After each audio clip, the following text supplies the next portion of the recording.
श्री स्वामी समर्थ. आज आपण टेस्टी पौष्टिक अशी उपवासाची बटाटे आणि रताळ्याची खीर बघणार आहोत. झटपट तयार होणारा पदार्थ. आता आज एकादशी, आता पुढे जाऊन श्रावण सोमवार, त्याच्यासाठी खायला एकदम पौष्टिक आहे.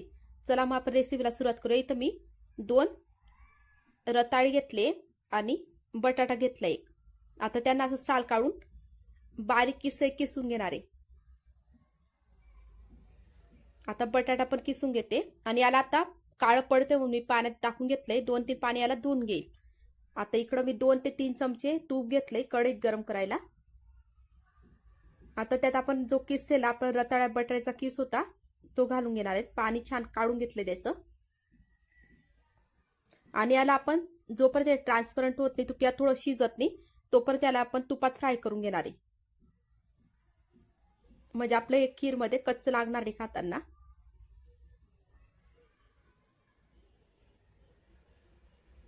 आता यात आपण दूध घालून घेणार आहे. दूध तुमच्या आवडीनुसार घाला, तुम्हाला किती घट्ट किंवा पातळ हवंय त्यावर. आता असं मिक्स करून घेतलंय मी. रताळे लहान मुलांसाठी खूप पौष्टिक असतात आणि यात आपण साखरेऐवजी गुळ घातल्यामुळे त्याची पौष्टिकता अजून वाढते, म्हणून लहान मुलांना द्यायला पौष्टिक आहे. आता यात मी वेलदोडा घालून घेतलाय. वेलदोड्यामुळे पण खीरची टेस्ट वाढते. आता त्याला आपण थोडं शिजू देऊ, उकळी येऊ देऊ. आता आपण यात साखरेऐवजी गुळ घालणार आहे. गुळ दुधात नासतो म्हणून आपण दूध फाटू नये म्हणून पूर्ण याला दुधाला उकळी येऊ द्या. दुधाला उकळी आली की मग त्यात गुळ घाला, म्हणजे आपलं दूध फाटणार नाही.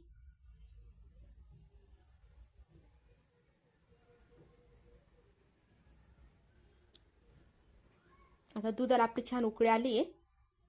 यात आपण आता गुळ घालून घेऊ.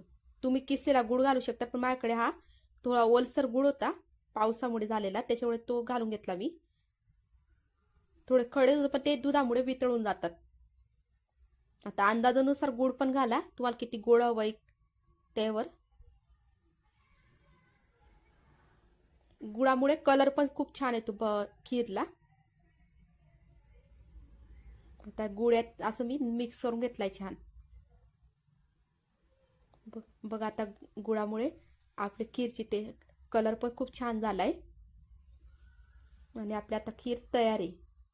एकदम झटपट होणार रेसिपी, लहान मुलांसाठी पण पौष्टिक आहे.